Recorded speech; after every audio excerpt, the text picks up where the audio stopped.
round 4 on Manila. I will be debating on the motion is how to implement mandatory diversity quotas for corporate boards and executive teams of largely publicly traded companies. On the government side, we have the tortured debaters department. On the opposition side, we have the cooks. Without further ado, let's welcome Prime Minister here. Where should I stand? I don't know. Is this like angle? Oh, you said like in front of the chair. Yeah, I think so. So that you can be live stream.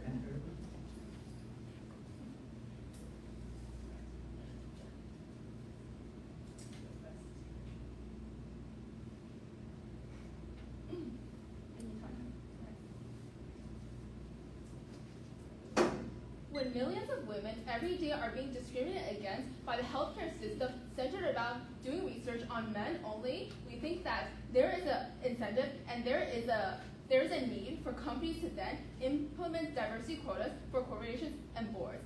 I think that three pieces of framing first. I think we need to define what exactly everything in this motion likely looks like. We think first of all, what do diversity quotas look like? We think it looks like boards and executives having, for example, 1/3 like minority populations, a mix of different minorities, for example, and we think that this likely happens where most of these large companies are centered. So this likely looks like more Western and more developed countries simply because it happens there more, right? We think that for the board, even if the minimum is not like 50%, we think people will still listen to, especially when 1/3 of the board is actively telling people to do one thing. And I think that there's still likely going to be things like the public, and like because these are publicly traded companies, that means they have to release public figures, right? We think there's still going to be a degree of transparency there. That means the other like 70% of the board will actively disparage that 30%, right? And we think that probably like not all boards are racist, for example. So likely there's not going to be like to that degree apart, right? But who exactly are these publicly traded companies? We think they're on the stock exchange, meaning that they have shareholders, they have people who actively buy and sell their stock, and they care about that a lot because part of their funding comes from these like people having confidence in their stock. So that means it's most likely that shareholders likely shareholders will still have to care about public incentive there. And at the same time, if they don't like the quota, they're also not likely going to like pull out of the company or stop their investment because of the financial gain they have there.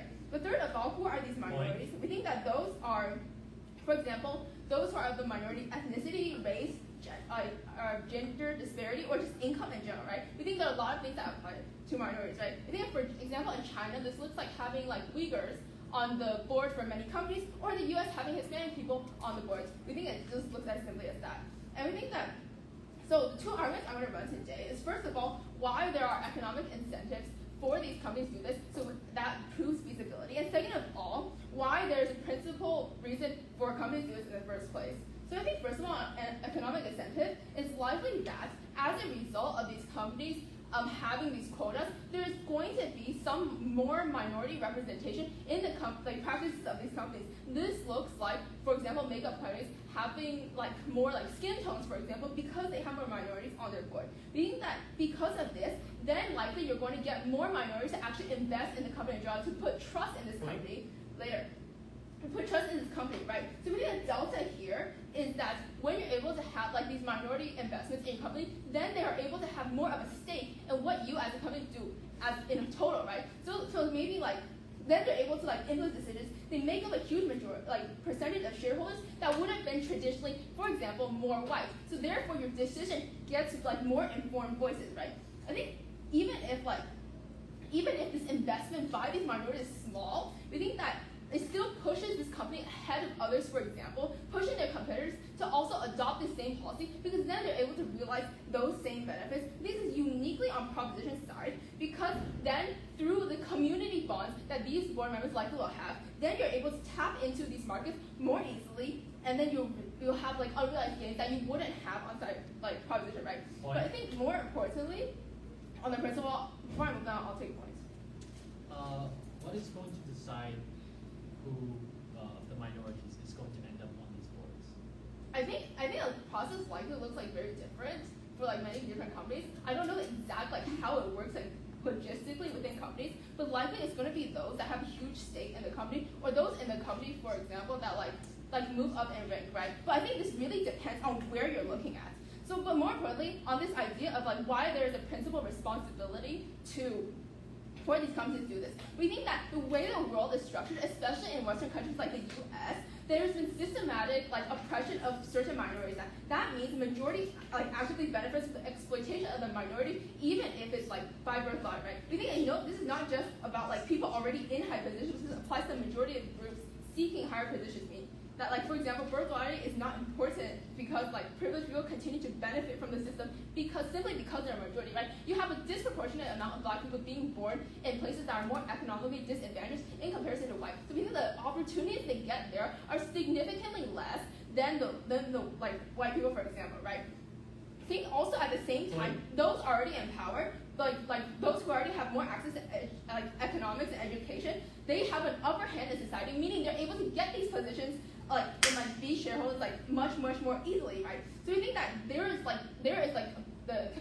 needs to be some change there, especially when you're pushing back on exploitation. And a very prominent example of this is within the healthcare system itself. Majority of healthcare investigations and research are done mostly on white men, not on minorities, nor on women. For example, one of my friends, one of her periods came late, right? So and then she went to a doctor, and the doctor told her that oh, it's just normal, right? But in that case, then you have some sort of disparity because likely the doctor didn't really know what's happening because it was weeks late, right? So we think in this scenario, there's a big lack of research done for specific minorities, in general, right? You have millions of black women being discriminated against daily because the research done on medicine, for example, is not tailored towards them. We think it's more likely to happen when you have minorities in power who are actively able to encourage research on more a diverse audience. So we think in that case, then, it's more beneficial to these minorities in the first place, justified by their continuous exploitation and marginalization by the majority. So, thank you.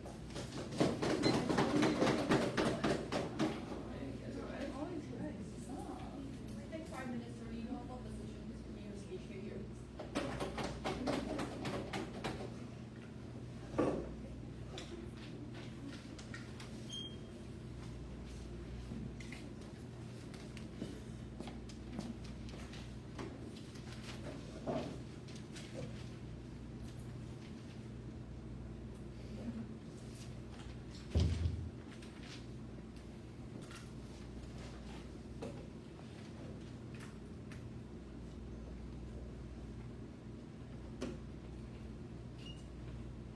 The government side has the good intention of helping marginalized groups, but then the way they implement it is just wrong. But first of all, a bit of clarification and reframing, right?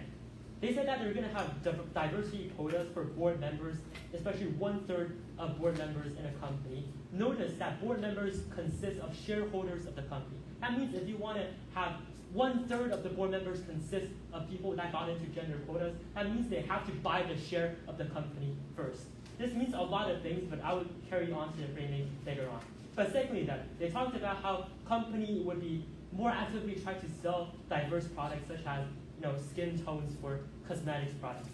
This is quite untrue because with or without a diverse board, they would still try to do something because it's just economically beneficial for them to tap into that diverse market, right? But secondly, they also told us that there's going to be an inherent discrimination in the system, so that's the very sole reason why they are justified to create these quotas. First of all, I just want to say that it's a very good way for the government to appeal to the public and look like they're actively doing something good for the minority. But however, you have to notice that they're not actually dealing with the root cause of the problem, which is basically wealth inequality and not having enough education and resources designated for those minority groups. Moving on to a couple of counter model and the way we're going to implement this. So we're going to assume that there's the same amount of resources on both sides of the house.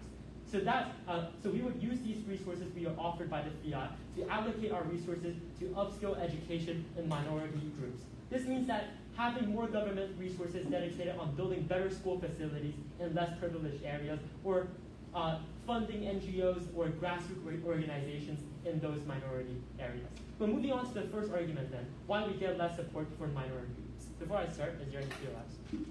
Seeing none? There's 3 layers I want to talk about under this argument, right? First, on what does the proposition side actually look like?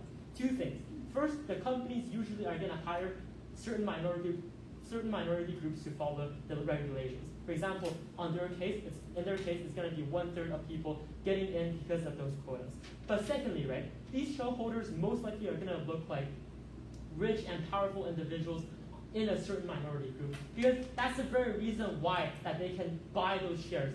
The prior preliminary regulation or like rule for them to be shareholders of this company is for them to be rich and powerful and be able to financially capable of buying these shares in the first place. But secondly, right, these companies probably does not have a good this company probably wants to have a good public image. This means that those people who are hired throughout those gender quotas are usually the ones who are more privileged in a way that they can represent the company better. This means that these people are usually just as skilled as other board members, but they are turned down opportunities by the society because of things like discrimination and stereotypes. The second layer then, what is the implication of this? Twofold. First is that there's going to be a huge misrepresentation of the actual minority group, right? Because people now would look at them and say that, oh, there's actually nothing wrong with the system or nothing wrong with how you treat this minority group. This is because they would think that people in this minority group are still able to rise up to the state, to rise up in status and become one of the board members, and there's actually nothing wrong with the system. The impact of this is that people pay less attention to the minority group, not acknowledging that there's an inherent urgency of solvency for the intrinsic social stigma. So this means that A, they would be less willing to donate to charities that support these minority groups, but B, there would be less incentives for the government to help them because of the lack of support they get from their voters. Before I move on to the third layer, yes, I'll take it. Are you aware that shares can be directly given to people? They don't necessarily have to be rich or powerful to be a shareholder. Yeah, but your side literally characterized that the whole incentive for the government, for the company to have gender quotas in the first place is because there's economic incentives. So it's very unclear how you can just give up all these economic incentives to just like give these minority groups or just certain people with free ownership of a part of that company. It's just very unreasonable given how you characterize how companies function, right? But moving on to the third layer then, on the comparative. First, we changed the system to make it equal for both minority groups and the public. So notice that we're not favoring any part of the society. We're just saying that there should be a clear and equal resources given to both sides.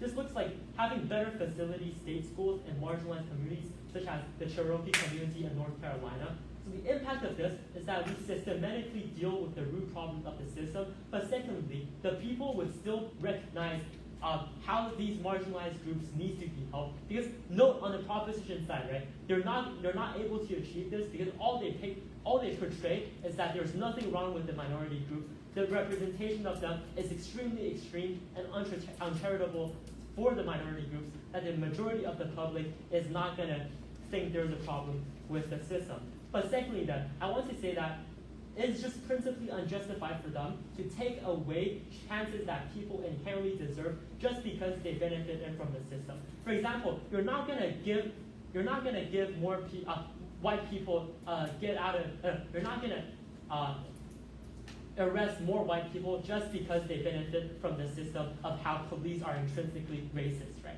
But moreover, we're just going to try to make this system more equal in general instead of favoring a certain group of people or focusing on just the general discrimination of another minority. Because of all these reasons, we're really proud to oppose this motion. Thank you.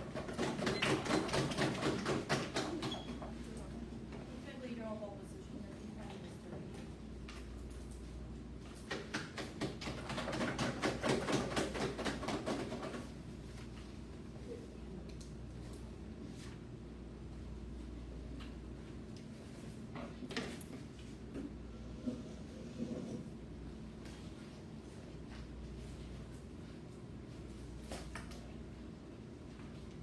Up has a very strange model today. They want to solve this problem of inequality, not by solving this problem, but by showing the world that there is a problem.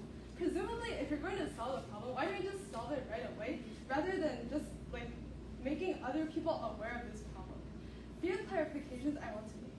First, we say minorities are not just limited to people of color. It's not just limited to people of different genders, right? It also includes things like your background or how much income you make, right? So we're talking about diversity quotas here, it also includes those who earn very little money, those who are first-generation low-income college students who are part of this minority race, right? But we tell you, even if they are just like some minority race that is very rich and privileged, they are still part of this minority race, right? Just because you're rich does not take away from the fact that you're an Asian person, right? It's not take away your culture. We think when they conflate the amount of income you have with your race, that becomes very, very harmful towards minorities, right?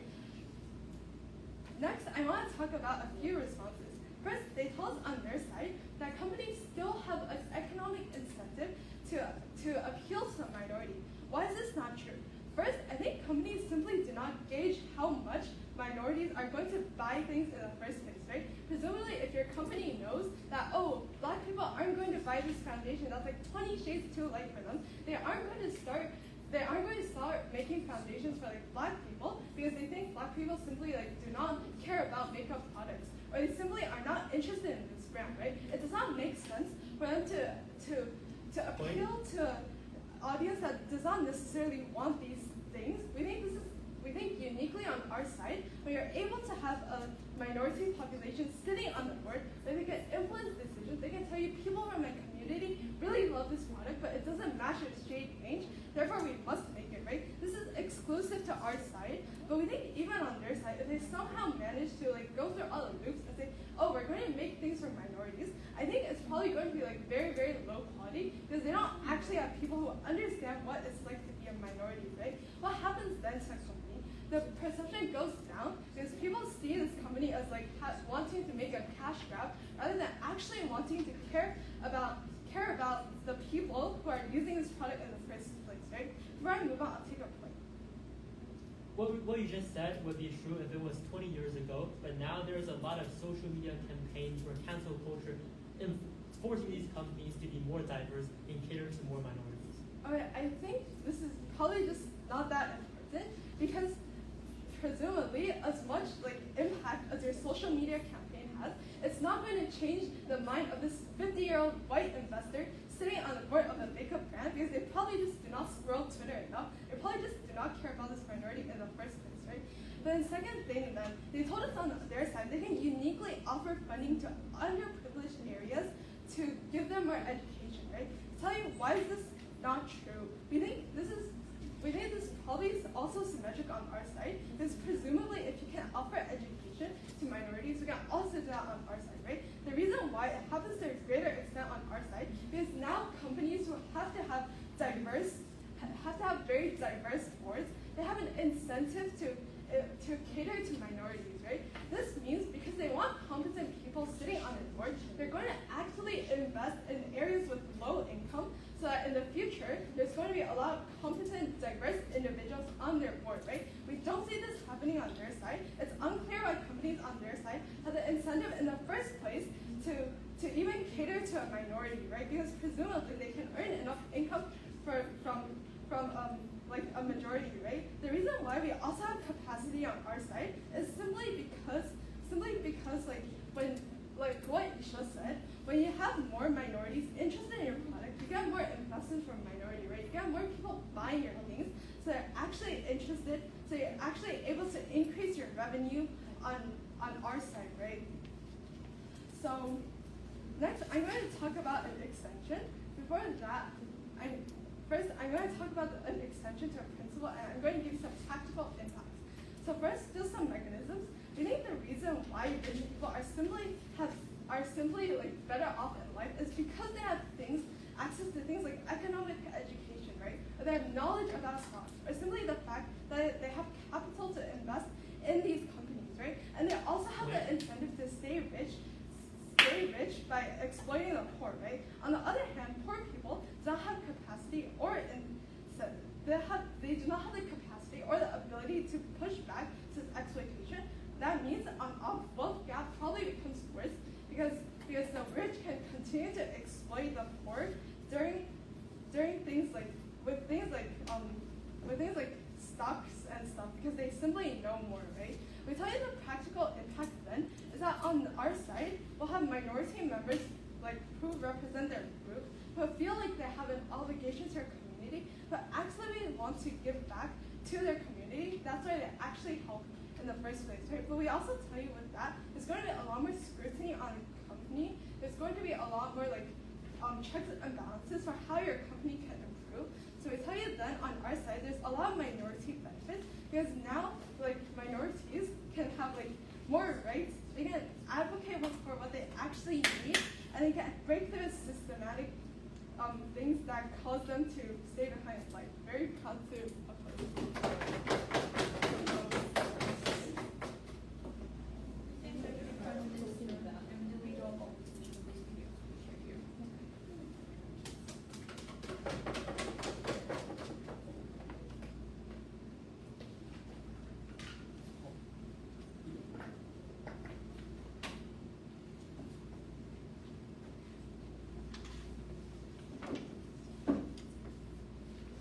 Wait, hold on. Can I quickly message my parents because the tournament was supposed to end right now and they're asking where I am. We are really late.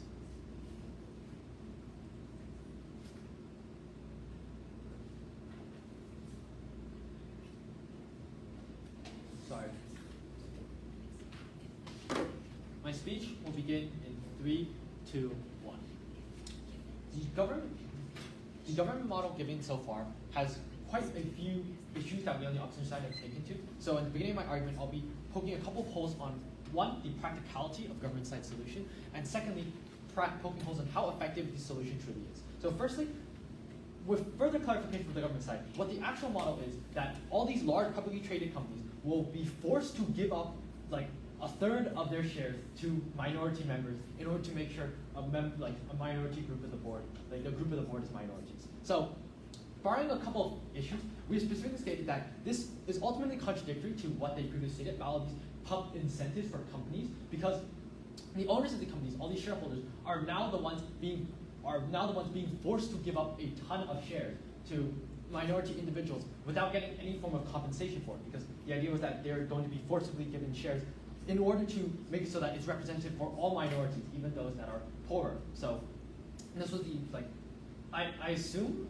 this is what, based on the POI responses given by government, we assume that this is their model on how this is meant to be achieved. The reason why we find this unpractical is A, because it's not it works against the economic incentives of a company if they are forced to give up parts of their leadership and therefore forced to give up the amount of benefit they're able to get from the company succeeding. And secondly, we also believe it's not entirely practically feasible because the process by which you are now choosing, the process by which the minority members are getting to become board members can also be easily blamed by others through something like glass cliff phenomenon. Whereas if a company suddenly suffers through issues because one-third of the board happen to be minority members, we believe that there is a lot of potential, and it's definitely possible for individuals who suddenly blame that these minorities that this minority on the board is the reason why this company failed in the first place, or the reason why something bad happened. Because now they have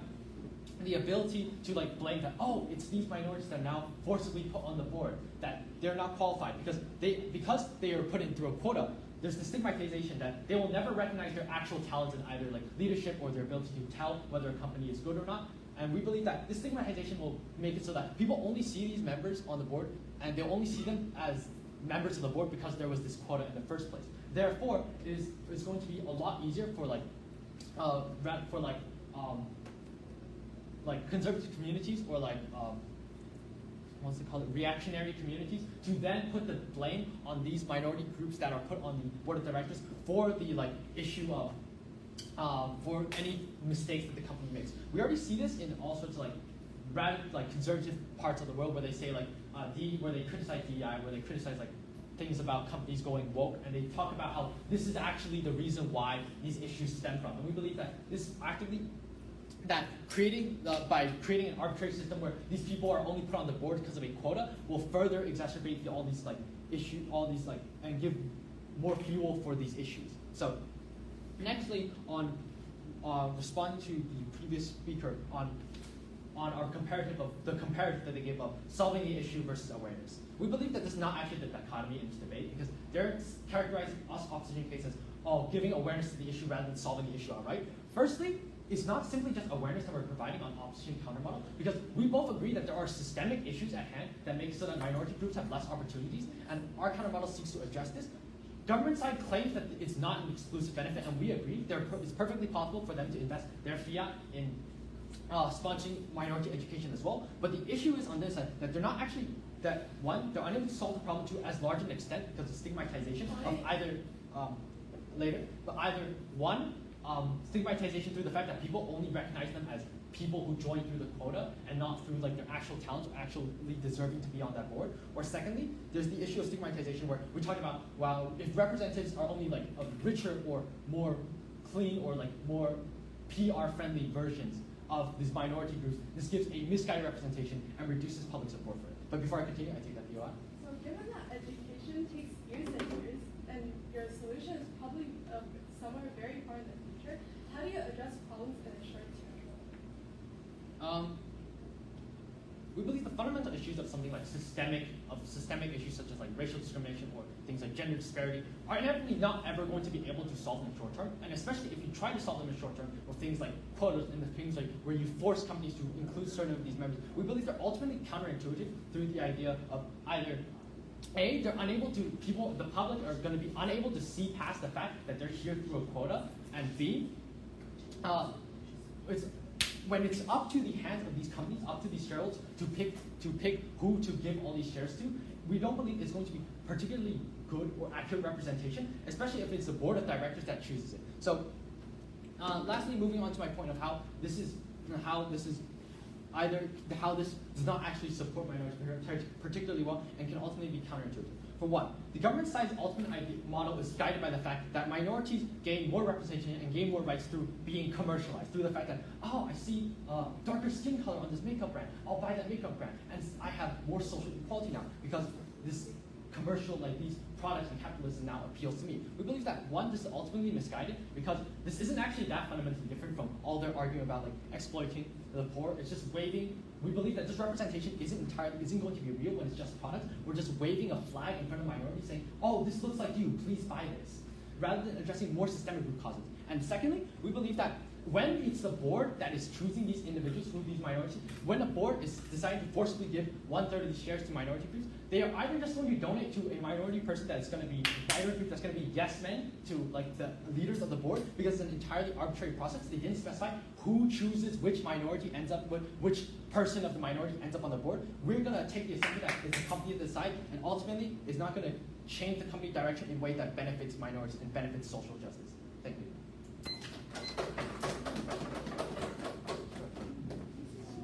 Same deputy leader of opposition government years.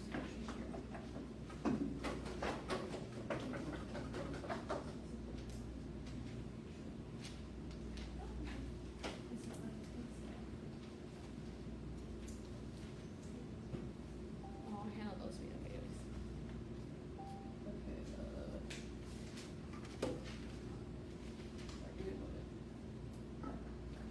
Maybe I should wake up at 5:15 every day. Huh? Wait, actually, I woke up early. Okay, I'll start my speech in 3, 2, 1. Okay. So opposition tells us that they're actually more beneficial to the community and say that they're going to donate, they're going to put a lot of resources into disadvantaged minorities and make sure that they have the ability to actually access these companies, like the leadership of these companies, or like actually be able to invest with these companies. But we think that this is highly symmetrical because we can also have these programs, but we do it within a faster time frame. We're actually able to access both the short-term and long-term benefits while having the same functionalities as they do, right? We think that the reason why the short-term matters so much within this debate is that these companies actually do have real-life impacts, right? We think these executives are actually able to influence the directions of the companies, right? Like for example, we know these companies, for the healthcare companies, right? They might serve women, they might serve African Americans. If we don't have these people who actually represent them on these boards, it means that we don't have the ability to start, for example, research on, for example, how to deal with cancer for these specific minorities, or for example, issues that have impacted specific minorities. If we don't start faster, it actually means we actually harm more people in the short term. Right? I think if we are able to actually have these women or minorities within these positions, it means that we're actually able to start things faster than on upside, right? So a few clarifications here before moving on to my two questions, right? So first, they talk about how, for example, these minorities might be like more privileged, right? But they still think that at the end of the day, there's still representation, right? We still think that in this world, there's still a lot of discrimination. So when you actually have these people that represent them, at least at the very minimum, it still means that people that are minorities can still look up to them and think of them as possible successes for them, or how they can actually have these careers, for example, right? But still, it means that we can actually have people who are able to represent and give their own personal experiences, right? The second, they talk about how, like, for example, other shareholders might have to give a significant amount of shares to actually be able to like have these minorities on boards, right? But I think that this is not necessarily true. It's more so dependent on each individual company. We see that companies have a lot of different rules, a lot of different laws out there. I still think that even if it means that in a very, very worst case that, like, for instance, like they have to give these shares to like a woman who has to be on the board for the quota, right? I still think it means that it leads to a more active change that you cannot access elsewhere on the opposition side. They don't have a lot of different ways to counter this. They keep telling us about how, for example, these women or these minorities aren't going to be the most qualified, but we still think that on their side, they don't access any of this change that we get about having individuals on the board, right? So on to my first clash about investment, right? About how we're going to have more minority investment within these companies, right? So the major defining part of their stance is that they're going to have education. They're going to have more donations for these minorities or for these disadvantaged groups, right? We think that there's a significant amount of time lag that exists within their policy, right? For example, when you want to have donations to, for example, educate people in disadvantaged populations, right? You need to first make sure that the executives have the impetus to donate. Then you have to make sure that they donate and they have a consistent investment within these sectors. Even if in the very original case, for example, maybe some women used to disadvantaged minorities, they have the ability to govern, but the problem is that they're shut out completely of these roles because of how business is kind of more geared towards people who already have power, right? We know that business is not a meritocracy, right? You cannot just educate people and beg or like bet that they're going to get into the C-suite executive, right? We see that there's so many different disadvantages for people that are minorities to get into these businesses in the very first place, right? Like if I'm a woman, right, and I'm married, I'm probably going to have a kid, right? It's actually harder for me to have greater rises in career ranks that might let me to become a C-suite executive because in the first place we have attributes that shut us out of this role, even if, for example, the company is geared towards pregnant women, right? So I think comparative on our side is that at least we have minorities access these positions much more faster, right? I think that having a quota doesn't, because I think that disparity exists on their side that they're not able to change. And I think at the very minimum, we still have this voice, right, like across the board. It means that there's less layers, there's less levels of change that we need access to have this happen, right? Like we see on their side, they have to make sure that there's so many things that happen in this way for people to make it on. And we see the policy is more so geared towards, like, it's not geared towards individuals who might be able to create a large impact. It's more so just throwing money there and hoping that it'll have change, right? But I think more about why they're going to lose the long term, right? I think that it's likely going to be, like, for example, a white majority of people who might be on these C-suite boards, right? Like, for example, in America, right? But second, we know that within these publicly traded companies, there are capitalists, right? This means a profit incentive. You don't see that, like this education initiative that is done for the sake of PR is going to be impactful long term. You're going to ditch it after a while once you see that people know that this company does good things, right? I think that these are some burdens that they have to defend that they haven't really responded to, right? And okay, on to my second question about how there's more minority buy-in. I think there's not a lot of responses on this, but it's pretty much dropped by them. But I feel like the inherent issue is that they don't really do it well if you don't have people who are these minorities kind of guide, for example, development of products, right? Like I feel like if you have a white man trying to tell us about like what type of makeup color to produce, it's not necessarily as accurate if you have personal experiences dictate that, right? And I feel like in comparison on our side, when we haven't been in charge, right, I think we can capitalize on the market early, we can actually have access to these markets. And I feel like at the very end of the day, I feel like they really dropped the part about how we're actually righting wrongs of the past, right? In the sense that like these minorities have been shut out of power for so long, even when they had the abilities to do so, right? I feel like they haven't had the ability, they haven't had any proper responses to this, and because this is how late it is, basically we buy this response, we win this response, right? Because of how it's been so long that we haven't had any change, and we really need this change now, and that's how we can accomplish it. So first, using the so proud to propose.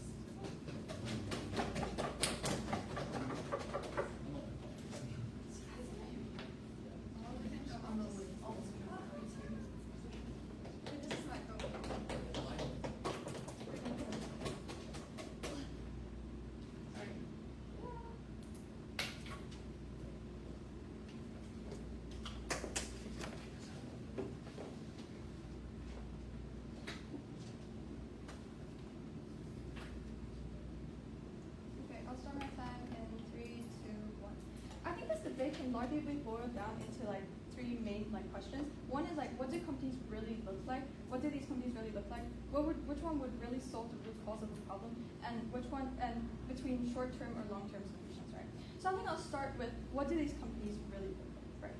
So I think government side wants to paint this really amazing picture that with diversity, right, you're going to have so much change being brought out into society when these minorities are brought into power. I think one thing, right, they tell you it's 1/3 of the shareholders, and note that they've also explicitly said that these shares can be given to these individuals as well, right? So there are two main parts to this, okay? So one, if they are explicitly giving these shares towards these minorities, right?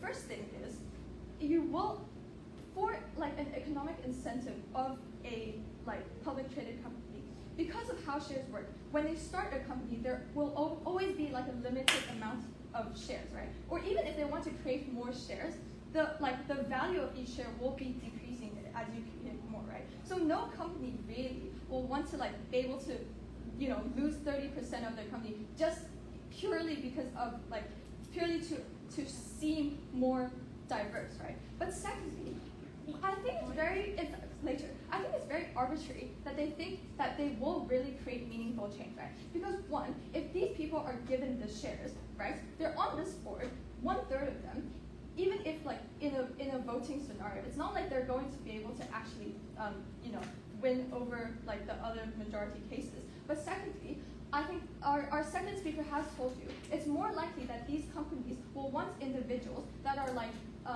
yes men, that will agree with what the other shareholders really think. And lastly, it's very likely that other shareholders aren't going to see these individuals in the same light, because they're going to think, oh yeah, they're the ones that were given these shares. They're not going to take their ideas or interpretations as equally or the same compared to other individuals. Before I move on, I'll take your POI. So we have failed to assume that companies can give shares to these minorities, or that they can be on the board without being given shares. Why then is this so inexplicit? We think that when government side wants, we think that it's the idea that there's an economic incentive, because when this happens, right, it's very likely for startup companies to not want to go and become a public traded company, and we think that is also another harm that could happen.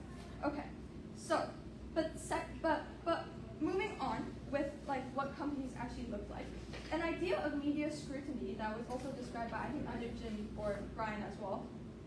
They also want to tell you that 50-year-old white investors aren't really going to care about reputation. But now with so much of social media and things like that, it's very likely they will care about these things, mainly because with cancel culture and things like that, with idea of spreading awareness and reputation of different let's say skin tones, because that's something that was brought up a lot in this debate. It's something that will incentivize people to want to use buy into their products. So we think that idea is still going to be happening in how in both sides, right?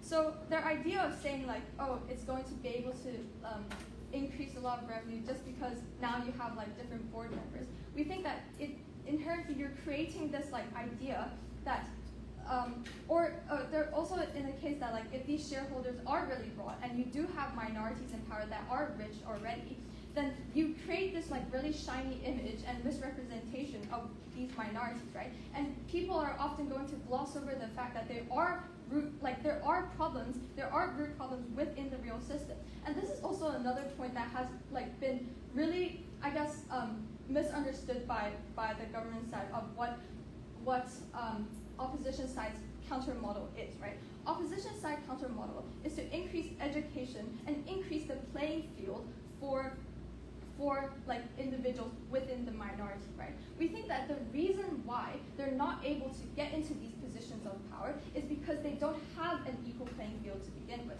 The reason why we're choosing to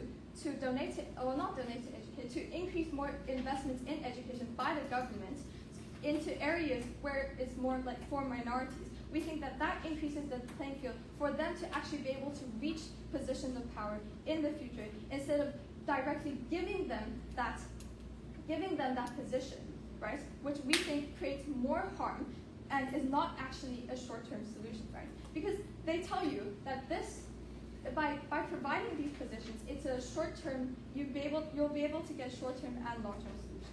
The reason why we think that in the short term, this doesn't provide any benefit, but actually produces much more harm, is because of that mischaracterization or misrepresentation of individuals, right? It's more than likely that people are going to see these minority groups in positions of power and decide that, oh, actually investing into education of these minority groups isn't as necessarily as important.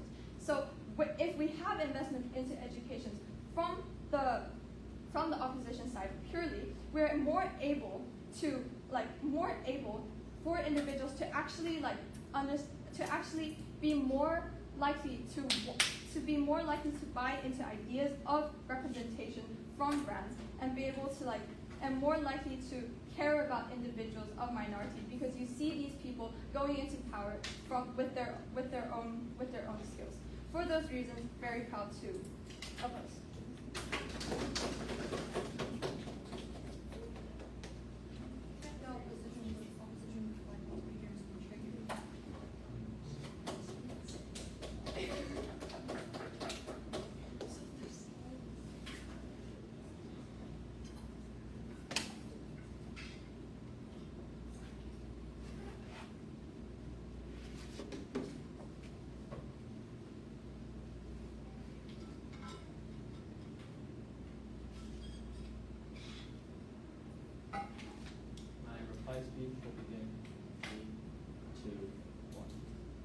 The simple and easy metric for this debate is which side obviously solves social inequality better, which side can better mitigate the inequalities of the world. And in order to see this, we'll look at the main clashes and parts of the debate, which are things like how change is implemented on both sides. So firstly, on the government side, their change stems from basically two main things. One is the minority board members, and the second part of that is through product representation, which is how this is their mechanization on how they're going to overcome the social inequalities. On the social inequalities. So firstly on the contentions between the minority board members themselves between the two sides. So we on the opposition side had mentioned how either one, it's not particularly feasible or not in the economic incentive for these firms to give up 1/3 of their shares to these minority members. And although government side has mentioned assuming fiat that they can do this, we ultimately think this fiat doesn't really count, because one, having shares to enter a board is kind of how board members work. We don't assume changing definitions is part of fiat. And secondly, we believe that the fiat of companies being willing to do this is against the spirit of the motion, because we're actively discussing the incentives of these companies in the first place. So moving on, how change is implemented. We've talked about how one is not actually in the economic incentive for the companies to do this. In fact, it is against their incentives. And our third speaker will elaborate on how much against this incentive is that companies there's a disincentive for people who are perhaps willing to do a startup, people perhaps willing to open up their companies to be publicly traded, because they're not willing to do this because they're actively going to be forced to give up 1/3 of their leadership should they take this action. And we believe this is not really the incentive for most people, so we believe that there are these third-party partners who are implementing this quota. So next, on the minority board members themselves, there's a bit of a lack of information coming from government side on who are the people on the minority board members and who really gets to choose them. It's just the company decides to give the shares to them. And we have previously mentioned that there are issues with the company deciding which minority members to give it to, because either it's going to be bad representation based on the individuals they're giving to, either individuals that are wealthy, just like the other board members, or that they're giving it to an arbitrary person so long as they become a yes man to the rest of the board members. And we've discussed some issues on this, and this all comes to practical benefits that go against the benefits of the government side. But beyond just talking about issues of the government model, we're also going to talk about one of the fundamental parts of the debate, which is that whether or not the long-term solution of trying to invest in education is better than the short-term solution of simple product representation. We don't assume that education is going to be as exclusive on both sides, because one, we've mentioned how the event of bad representation can make it so that there's going to be less government or less public focused on trying to help minorities in the first place if the representation is too squeaky clean. So we're talking about how product representation isn't, our previous speaker mentioned how product representation isn't enough or isn't sufficient because it gives a wrongful image, because it's simply just trying to exploit minorities into being part of a consumer base again. And so from all these reasons, we see that government side fails to solve the issue of social inequality better, and the government side and the opposition side, the idea of just focusing on long-term solutions will be better off. For those reasons, very proud.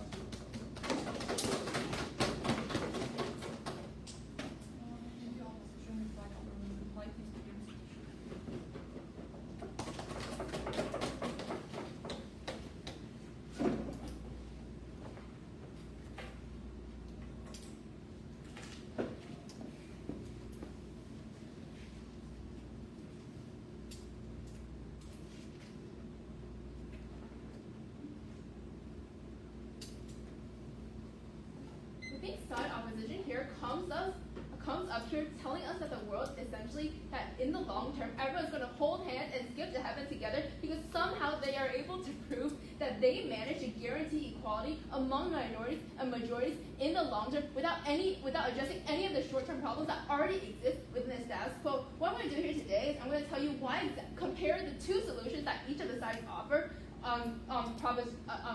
opposition hinging most of their case on why they're able to access long-term benefits and our case, right? So I think first of all, it's important to note that in third, we tell you we're able to achieve both short and long-term change, right? But when side opposition comes out and tells you short-term change doesn't matter because we're able to achieve long-term, we think as long-term proof that they don't achieve their long-term change, we're able to take this way, right? We think they assert somehow people want to donate to these organizations, and this in turn is a long-term investment because these charities can help like these minority communities, right? We think they don't explain, number one, why these companies have why these organizations, why people have the incentive to donate in the first place, and number two, why this will be this will actually lead to effective change. We think there's time policy lag. We think you can't guarantee what it's used for. And third, why in the past 30 years welfare systems have not exactly worked to solve inequality in the first place. We think inherently in the long term they don't give us what their incentive nor what their capacity is. Right. We think when we tell you we're able to achieve both long-term and short-term change, we think there's a lack of exclusivity. We think on our side we're still able to access these long-term change. We think, for example, statistics on disparities in education won't just magically disappear when you have a quota in a company, right? We think these things governments will still want to address because they still exist. But when we tell you that, for example, in the U.S., when society is so capitalistic, in which companies make up a majority of GDP, for example, there are certain services that are dependent on these companies, and we think there's inequality when offering these services, for example, to minority populations. This means when we told you since first speaker that then companies with minorities are able to address these minorities more easily, and they have the incentive to because they have a board member that is a minority. We think that you're able to make effort from inside. We think much of discrimination nowadays comes from things like medical care, which misdiagnoses Black women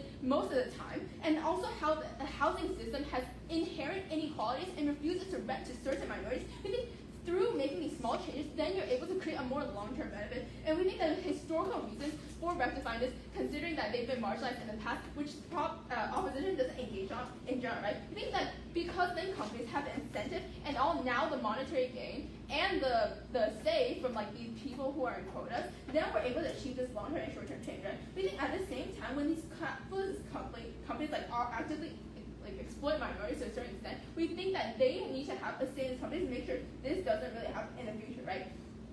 And I think that this quota is substantial enough to tell the case why we're able to achieve long-term and short-term change. So proud to propose. Thank you.